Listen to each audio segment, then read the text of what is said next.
Well, the month of March can bring many exciting things. The start of spring, spring break, tax season.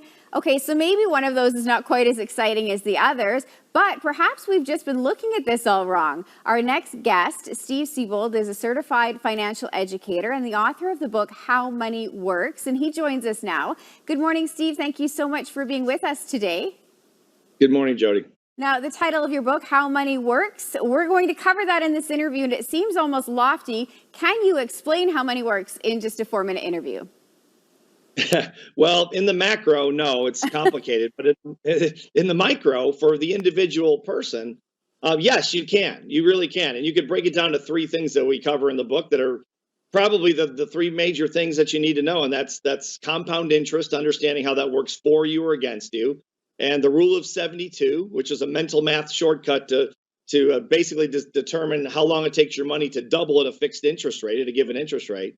And then the time value of money, letting money grow through compound interest. If you understand those 3 things, you're well on your way to understanding how money works. Well, this is great. And one of the things that you guys do, as you're saying, is you focus on how money works. So where would you start? What's the first piece of advice that you offer to people? What's early in the book?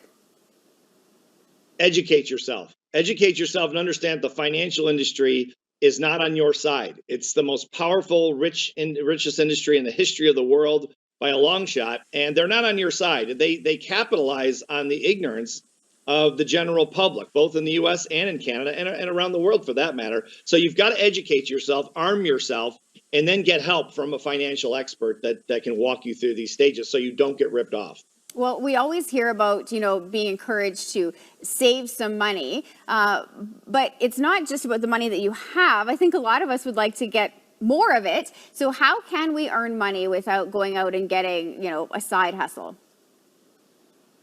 Good question. Side hustles are fantastic. A lot of people are becoming more entrepreneurial, which is great. But if you don't want to do that, or if it doesn't fit into your life, then go to your boss at your job and say, can you give me more responsibility? I'd like more responsibility. You don't have to ask for money, just ask for more responsibility, because as someone who's employed hundreds of people in my companies all over the world, that's what we're looking for is leadership. We need to have employees take more responsibility and put more weight on their shoulders and take it off of the leader's shoulders. And that's the fastest way to get an employer to pay you more money. Well, and I think that, in your book, you talk about some of the little things that we can do just to, mind those nickels and dimes. And I think that people assume it's going to take a lot of extra time to find savings in the places that we spend, that we're in weekly, like a grocery store. But you say that there are simple ways to make a grocery store even be somewhere where you spend less money.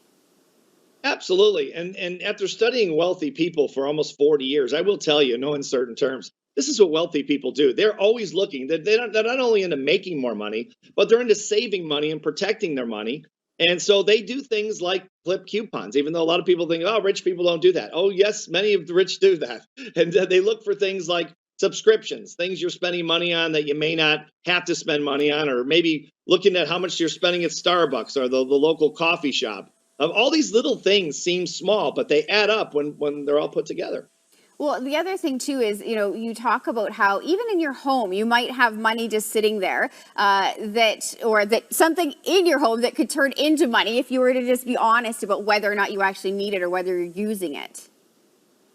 Yeah, the average person has thousands of dollars just in clothing in the Western world, just in clothing. I mean, it's amazing when you start adding these things up. What about used computers? I mean, how many computers have you gone through? How many phones have you gone through if you haven't turned those things in? Go through your closets, go through your attic, go through your basement, and put these things online. It's easier than ever to do that. And even if you make a couple $100 per item, that can add up to be a great savings and also an investment vehicle. Very good. Steve, these are all great tips and so much more within the book. If folks would like to learn more, they can head to howmoneyworks.com. Thank you for inspiring us so early in the morning. Thanks, Jody.